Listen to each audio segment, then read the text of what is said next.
Hello and welcome to Not a Book Review, where we don't actually review books, except I am going to make an exception. I tell you what, it's dark here today, got the lights off, curtains are drawn. I'm even going to, for emphasis, I'm going to put my hood up, right? Because we're dealing with, I got to look kind of super evil and demonic, right? There's a book. A book. No, it's not an evil book. Okay, we're not talking about some grimoire today or anything like that. I know it's Easter, at least when this comes out. It was Easter. Don't know if you're listening in the future. And I know it's very uncharacteristic for me to actually sit down and review and talk about a book as of late, because we don't really do that anymore. However, this book, Beware of Ayurvedic Medicine by David W. Cloud, is a book I actually want to go through with you. It's not a particularly big book, and don't worry, I did not pay for it. It was something that basically Calypso, to cut a very long story short, gave me a copy of it, or she gave me access to a database that had a copy of it. All strictly above board, you know. I found this book, The Dangers of Ayurvedic Medicine, and Beware of It. So there's a couple of chapters in this. First one is beware of Ayurvedic medicine. It's like an introduction, which I'll go through in a minute. Next one is what is Ayurveda. Next is what is the error of Ayurveda. Then there's the conclusion, and then there's loads of reams of trying to sell you other books. Now, this book, I honestly thought that it was going to be one of those kind of a doctor sitting down and saying, look, most of this stuff about putting herbs, folk medicine, that kind of thing, is a little bit of a grey area, it's a little bit patchy. Yeah, there's a couple of studies been done, but overall, it's probably not a good idea to start drinking random concoctions some random person on the internet's trying to sell you. I know it was stupid of me. I honestly thought that this book might have some, a good message. It might have, at the very least, some actual research done.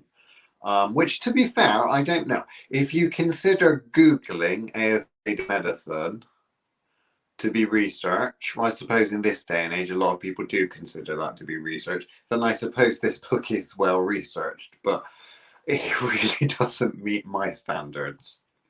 So with The Dangers of Ayurvedic Medicine, I've literally just had it on the computer and I've lost it now.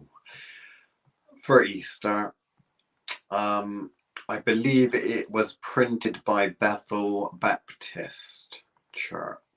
So it's going to be quite Christian. It's going to have very Christian leanings. Now, there's Christian leanings, and then there's complete and utter unbelievable Christian bias. So with this is what Ayurveda is to this person. Ayurvedic practitioners claim that it was received from Hindu gods by gurus through yogic meditations, blah, blah, blah, blah, blah. So the first point that they're trying to attack is basically the goal of Ayurvedic medicine. So the goal of Ayurveda is to teach the individual that he or she is God. Okay, interesting concept, putting that out there in terms of like maybe the philosophy and stuff like that behind it. But basically pretty much, other than one, maybe two, Googled articles that consist of about 3 paragraphs from really weird publications. Everything in here, everything in this book that is supposed to be going against Ayurvedic medicine, so as proof against Ayurvedic medicine, is all direct quotes from the Bible and then the person's interpretation of those quotes. I did look at a couple of them to see if they were in context. Not so much in context, but that's the problem when you quote the Bible in it. They take a tiny little snippet and then kind of ignore the whole context of where it even was in the Bible. So the first off, they were talking about the this goes back to the devil's lie to Eve in the Garden of Eden, that she would be God. So they're basically trying to attack the spiritual ideas of Ayurvedic medicine, which you could kind of understand that to a certain extent. If it's a Christian, they think that they know how the world was created and the whole Garden of Eden thing, and there's only one God, right? You can kind of understand that. What I would have liked is I would have liked, when it comes to the medicinal application of the practices and such, a little bit more than just, to quote, Ayurveda is demonic in origin. The Bible warns the believer to avoid anything that is of the devil and that is associated with idolatry. Okay, right. Maybe they're still on this concept of, yeah, we're talking about the philosophy of Ayurveda. I mean, this is supposed to be a book disproving it in terms of the medicine. Oh, okay, that's fine. We do have our first actual, our first attempt to disprove Ayurvedic practice. Ayurveda makes false promises. Ayurveda promises perfect health and long life. The Ayurveda Encyclopedia, I'm not sure how reliable in its source that is, although I do have a copy. I've never flicked through it. It's on my list of reading. Natural secrets to healing, prevention, and longevity. I don't think that when someone puts in a book that's called the Ayurveda Encyclopedia, that they're probably thinking that natural secrets to healing, prevention, and longevity means that you're going to live forever. It's kind of what I think this person's getting at. Okay, the Bible states that sickness and death stem from man's fall. Okay, yeah, again, going with the whole Jesus God thing. God didn't always heal the sick. Believers in the early churches, blah blah blah blah blah. So they are taking the stance that sickness must be a good thing because God is good and God allows sickness to happen. Therefore, sickness must be a good thing. You don't need to think about it because it's above your pay grade type thing. Don't worry, God's good, can only do good things. Therefore, sickness, there's a reason for it type shtick is what I'm getting from this. Let's see. So in terms of that, what are we getting? So Ayurvedic medicine can be dangerous to your health. Ayurvedic medicine can be dangerous to your health. The poison's in the dosage. Anything can be dangerous to your health. So hopefully this person's actually going to go ahead and explain that. There are no controls over Ayurvedic medicine. There is no way to know whether the ingredients are even safe. Okay, so there's this concept in herbal medicine. Okay, so Ayurvedic medicine probably under the herbal. It's certainly under the complementary and alternative medicine kind of category, but herbal medicine in an Ayurvedic practice, and I don't claim to be an expert in Ayurvedic practice by any means. I know a little bit more about herbal medicine, witchcraft, and general occultism, not so much about this kind of Eastern tradition. But what I do know is that no controls over Ayurvedic medicine. Now, when you're a practitioner, okay, when you're a herbalist or anything like that, there are certain laws and things like that that you have to go by. Now, in herbal medicine in the UK, which is where I am, where I practice, you have this idea that, well, actually, you are the person that is making the preparations. You're the one that's possibly growing the herbs, or at the very least, you're the one. You're not just buying off the counter type stuff and giving it to your clients. Now, there is a hell of a lot of potential things that can go wrong if you, as a herbalist, let's say, or Ayurvedic practitioner, are buying your herbs, your ingredients, your potions, remedies, whatever, from a third party that you don't know how they're made or anything like that, and then that third party, you're just taking their words that it's all right. In the supplement industry, there is a massive problem with things not being in the bottle that are said on the label. So if it says on the label 100% this or contains this, There are third-party tests that have been done that have very often shown that actually that is a crock of shit, basically, that what is in the bottle is not actually in the bottle. Now, some of that is fraud, okay, and some of that is just by the nature of it not being prepared properly. So if you imagine if I've got a big vat, cauldron, whatever, and I'm pouring ingredients in and I don't mix it properly, if I've got certain quantity of powder that's going in there, it can be a little bit patchy if I'm taking scoops out or preparations. If that big cauldron or if that big vat or whatever it is got to make 1,000 preparations and I'm pouring it in, not mixing, potentially there is some preparations, some products that would come out of that batch, let's say, that would have some ingredients in more than others. It's a potential problem. Is this true for Western medicine? You know, because this person you're imagining is comparing it to Western medicine, not really happening yet, because it's all about what the Bible says. But in terms of comparing that to Western medicine, there have been many scandals and continue to be many scandals where you can get prescription medication for very serious things. We're not just talking like a little bit of Calpol over the counter stuff. We're talking massive medication that is super serious from an actual pharmacy that does not contain the stuff that it says in the label. There have been numerous scandals with that, okay? We don't take something like Western medicine and say, well, I went to Lloyd's Pharmacy, I tested this batch, and it did not contain the drugs inside the little tablets that were on the label. What we don't do is we don't say, oh, here, there's a massive problem, let's throw out all of Western medicine. What we do is we think there's a little bit of skullduggery going wrong. We need to find out what is going on here. Is this a fake prescription? Is this a problem with batches? What is going on? But we don't throw the whole. So the idea that medicine containing harmful levels of poisons, blah, blah, blah, blah, blah. There are always going to be bad practitioners. There are always going to be bad suppliers. I don't think it's fair to paint and tar everyone with the same brush, okay? Now, I will say there are instances and problems within herbal medicine, alternative medicines, all of that kind of thing, as there is within mainstream medicine, with quality control measures. Okay, there are scammers, there are dodgy pain doctors, right? In Western medicine, there are dodgy practitioners in anything, you know, there are con artists within anything. If there's money to be made, people are going to cut corners and people are also going to con people. Does that mean that the whole thing is a con? I would say not. So I'm yet to see any specific point being made here.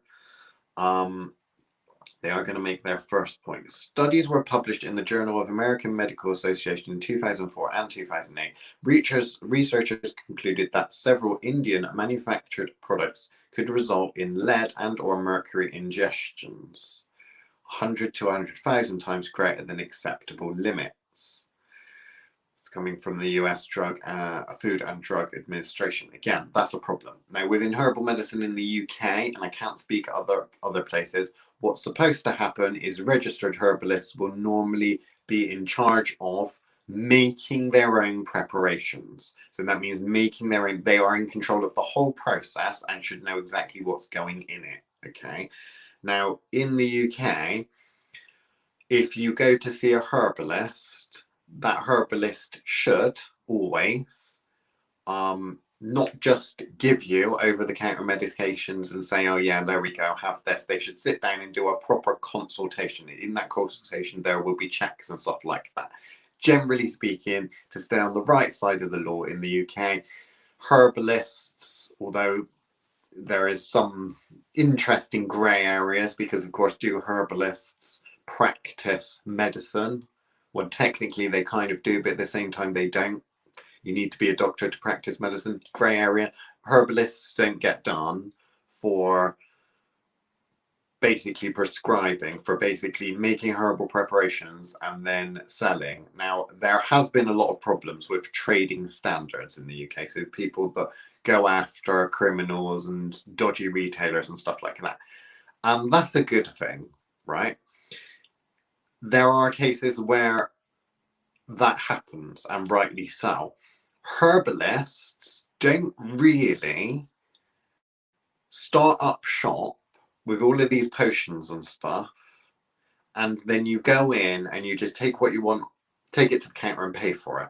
What happens is it's all done by a consultation. So herbalists often have dispensaries, so they'll have all herbs in jars and pre-made stuff. But what they will do is sit down and do a proper consultation. The reason for that is because they need to understand who's going to be using this product and select the right product for the person. The person's probably not going to, customers probably not going to want to wait in the waiting room for however many hours or days for the herbalist to go and pick the herbs, dry them out, blah, blah, blah. So certain preparations are made, tinctures, salves, that kind of thing. But they're not just, people aren't allowed to come in off the street and buy those things.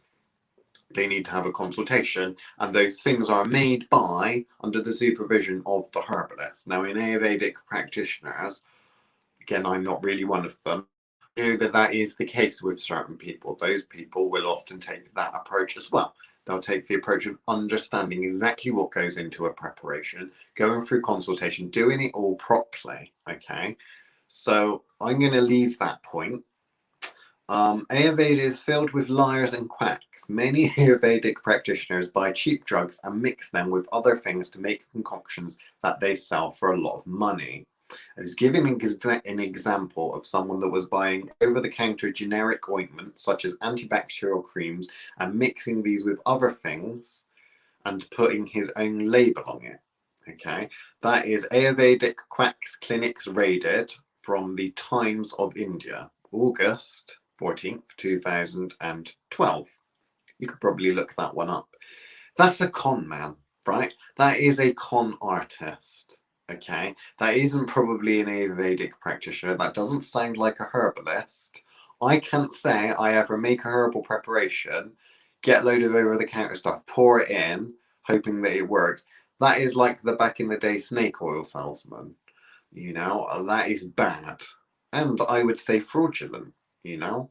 Does it mean that if you went to a herbalist, Ayurvedic practitioner, or anything like that they're all doing that though? No, because technically speaking, I'd like to know of, given that Ayurvedic medicine has been around for thousands of years, where in what text it says from thousands of years ago, go to the local pharmacy, go and buy a load of topical creams, antibacterial creams and stuff, and pour it in your potion. It's not going to happen. Ayurveda is something that's gone on for a very long time, you know, and yes, we are yet to fully investigate it from a scientific perspective. Don't get me wrong, there are studies and such that are being done on the herbs as well as the remedies and preparations stuff of herbal medicines. One of the best places you can go for that, apart from the website that me and Chris still haven't set up yet, because that will be coming at some point, is examine.com, WebMD, all of those places where you can type in a herbal remedy, something like that, and it gives you the lists of studies that have been done by proper scientists and that, saying yay or nay. Okay, and now from my own experience, having made herbal remedies and the like, and also having studied both traditionally and more scientifically modern, there are studies that support the uses of herbs for certain things. Now, a lot of people go on and on and on about this whole, well, if it was and this person doesn't really mention it all that much in this book, which is a bit of a shame because it's probably the single most biggest, because literally after the thing that I've just said is on to the conclusion, right? Which I'll go to in a minute because that's a right doozy. There's this idea that, well, if it's a folk medicine or if it's this or if it's that, if it works, science will absorb it. In medical science will absorb it and it will become standard clinical practice, blah, blah, blah. I'm sorry, in my experience, that is not true 100% of the time. There are many, many, many things that are proven to work in studies and such that don't get adopted. right, that just don't get adopted. You know, I'm not just talking about medical science in the UK and the NHS and stuff like that, but in terms of overall, medicine is a massive thing, right? Studies, all of that kind of thing. There's a hell of a lot of red tape. Okay, just because you have something that works, okay, and then passes some sort of, you know, I don't want to say, well, basically a clinical trial or something like that, and then it then gets repeated, peer reviewed, all that kind of thing, and it's found to work. That does not mean it gets necessarily adopted, right? There's a lot of things at play. If you actually look and do some of the research of the horror stories that come out of big pharma, because that's another thing that people often talk about, herbalists and stuff like that. Oh well, they always go on about big pharma's evil and that kind of thing. Pros and cons in it. The research that just gets abandoned has proved useful, but because it's not something that can be condensed down into a tablet form, is something like, I mean, look at the whole cannabis thing, for crying out loud. Look at all of the doctors' research that's being done on that, and yet still there's problems. Yet still there are big pharmaceutical companies that are dropping the research on things like that if they can't patent it. Okay, it's not all about patents, but that plays a big part of this kind of thing. There's also politics. It takes a very, very, very, very long time for things to come to market, for practices to change. In all fields, whether it's psychology, I mean, we're all going along more holistic approaches at the moment. I'm talking about psychology, therapy, all of that kind of stuff. Lots of practices. It takes a long time. If some study comes out tomorrow, it doesn't mean that the world's going to change overnight. It does take a long time. Now, I've talked to herbalists that are more in the research side of things to do with this. They've talked about, well, I've asked for studies and stuff like that, or I've asked for, you know, actual practice that gets absorbed into places like the NHS, you know, mainstream medicine, and they say, well, to be honest with you, by the time we come up with something or research gets done and gets published, the review board, how long is it going to take for a review board to look at that? You know, it's not quite the same with herbal remedies and that kind of thing, which money isn't really being spent on that, if I'm honest with you. The money is not being spent on clinical trials and stuff like that for herbal remedies. What the money is being spent on is, oh, that might work for something. How can we make that into a pill? Okay, in terms of the actual remedies themselves, taking various things synergistically, working together, different chemicals, plant matter, whatever you want to call it, working together, it doesn't really get done that much. When it does, it gets done very often by pharmaceutical companies, and they're not looking for a product where you can go and pick your own stuff, mix it together, you know, and drink it, or make a tea out of it, or a tincture, or whatever, like thing like that. It's a very, very, very scary, actually, if I'm honest with you, thing with how medicine seems to be evolving. Now, there are a lot of people that do research on herbal medicines, supplements, stuff like that, and there is research that's being done on that, but it really, I'm afraid, from what I can tell, fails in comparison to the opposite approach. Okay, so rather than utilizing herbal remedies, and coming to the idea of, well, how can we actually use this by not turning it into a bloody tablet or isolating a working component or something like that. I mean, it is the case. I mean, I could go off on a massive rant about, you know, antibacterial resistance and stuff like that. It's a big thing, but I need to carry on reviewing this terrible book. Conclusion: Christians who seek help from Ayurvedic medicine are disobeying God and placing themselves in spiritual and physical danger. They are also a bad example for others. Okay. Says is a blessing from God. I'm not sure all Christians would probably agree with that. I think that modern medicines, from what I remember, blood transfusions are part of modern medicine. Pretty sure there's a lot of people that still don't do that for religious reasons. But okay, this is this person who wrote the book's idea, right? Modern medicine is a blessing from God. Okay, I'm pretty sure that the disease in the first place is more than likely the blessing from God, but okay, I mean that's probably a meme at this point, and has been hashtag time and time again. One hand curses, one hand cures. Hexing and healing. And again, we're just going into answering these questions in the conclusion. Modern medicine is part of the explosion of knowledge that has happened in the last 150 years on fulfillment of biblical prophecy. Right, so basically, modern medicine, according to this person, is a sign of the end times. So they quote the Bible, probably is going to be in Revelations, I'm pretty sure. Ayurvedic medicine is not subject to any of this type of blah, blah, blah. In sickness, the wise believer will first seek God and ask for healing. How many people actually do that? How many people, their first thing is, I feel really sick, I think I'm dying, I'm going to pray. Maybe people do that. I think the first port of call is normally your GP, booking an appointment with your doctor. I'm a little worried that they're actually, I do hope they tell them to go to a doctor, because they are saying that modern medicine is a good thing, to be fair. But yeah, I mean, there's this idea that they're kind of putting forward that in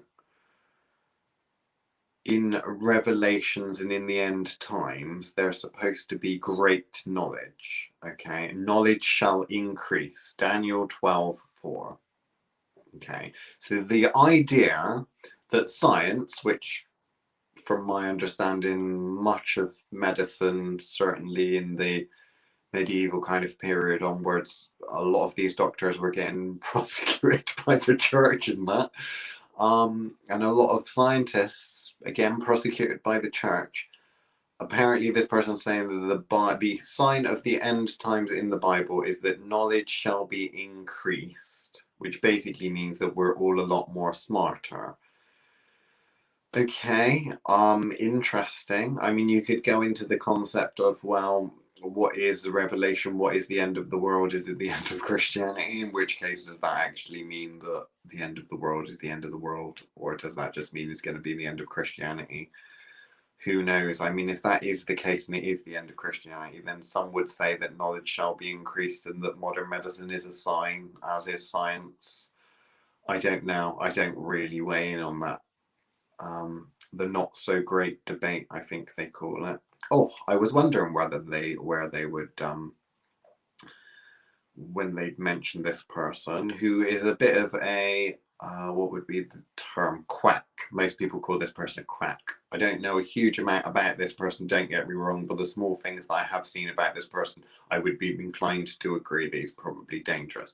In 1995, Johnny Flint sued Deepak Chopra, famous person, and other Ayurvedic practitioners because her husband died after being treated by them for leukemia. He was told that he had heat in his spleen and bone marrow, wind in his stomach, and pressure on his nerves, and he put on an Ayurvedic purification treatment that included herbal products and a mantra. He spent $10,000, presuming that's US dollars, on Ayurvedic services and products. That sounds dodgy. Okay, now there's an argument to be made that, with herbal medicines and stuff like that, it's potentially cheaper.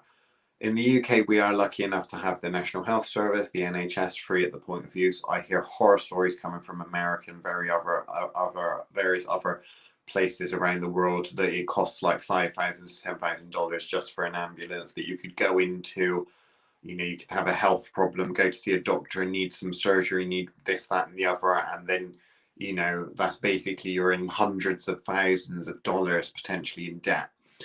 I think that if herbal medicine works, even for small minor things, right? If herbal medicine, bearing in mind diabetes, things like that is a massive problem. Bearing in mind a lot of GPs get held up with minor conditions, you know, dermatological conditions, things like athlete's foot and stuff like that. If even I'm not right, I don't think as a herbalist, witch, magical practitioner, healer, whatever you want to call me, my perspective is not that I want herbal medicine or any of this stuff to replace Western medicine. What I want is I want a more holistic approach to medicine, which basically means taking everything that's out there and taking the best bits of each and pushing them together. A lot of people would say that that is Western medicine. Unfortunately, Western medicine, like with anything, is it's a science, but the problem with science is that who does science? Scientists do science, individuals. So the problem that I have and the perspective that I have is that you can get problems where the individuals are at fault. The individuals have a problem, whether it's a doctor or a herbalist or whatever, skewing the system, not wanting to, you know, take on board something. The system in general is the problem. Now, holistic medicine is there's something I think great that can be learned about it. This idea that you treat the whole person, the idea that when someone comes to the doctor and they have a serious medical condition, such as diabetes, you know, that is a serious medical condition. It is causing a lot of disruptions, a lot of money wasted, bad things happen. Things like stress, anxiety, I think are serious problems. Depression, all of those sorts of things. See your doctor. Everything, it doesn't matter what it is, every single thing is linked to mental health, to physical physiology, all of that sort of stuff. All of that stuff is linked together. And I'm not seeing, if I'm honest, a lot of the way that we approach with Western medicine, that I go into my doctor and they are actually taking a holistic approach to dealing with that. What I'm seeing more and more from clients and people that I'm meeting is, I'm depressed. My doctor prescribed me some tablets. I don't think that's a holistic approach. I think with this book gives little to no evidence from a scientific perspective, right? That Ayurvedic medicine specifically is a load of crap. It may give some sort of spiritual advice, but from a narrow view of Christianity, and within that narrow view of Christianity, to an even narrower view of this specific person or church's idea of Christianity. Okay, it is a little bit of a dodgy argument. Now, there are better books if you want to go out there and look at kind of skepticism and a skeptical approach to complementary and alternative medicine and stuff like that. One of them I'm reading at the moment, I think it's called Think or something like that. Hold on just a minute. I will tell you the book I'm reading. But anyway, I mean, I don't know if you've ever read this book, and I don't know what your opinions are. Obviously, this is a very one-sided discussion. And now I'm trying to find the book, and I know I've rambled through this because I've actually decided to try and do a book review for once, which is, I know, very unlike me. Normally I just kind of rant about things that it reminded me of, which, to be fair, I've kind of done that now, I guess. But I will put the link. Oh, there it is. Trick. I thought it was Think, but it's Trick. Trick or Treatment. So there's this book called Trick or Treatment, which is exploring alternative medicines, basically. And they do a very, very good job. The authors of that book do a very, very good job of using the science, of understanding the science of what's going on with these very things, looking at studies and stuff like that. Now, the problem is like I've already highlighted with a lot of these things, what do you consider to be evidence? Is anecdotal evidence good, bad? Is it even evidence? A lot of people would say no, it's not. But at the same time, if I help someone with a condition and I help 10, 20 people personally with that same condition, with this same remedy, and it works for all of them, it's only anecdotal evidence, right? But for me, that is proof that something is going on that needs to be investigated further. Okay, but I put that in my arsenal of potential. Okay, that might work. It's been working quite well within herbal medicine, herbalism, and I think the healing sides of magical practice, like witchcraft.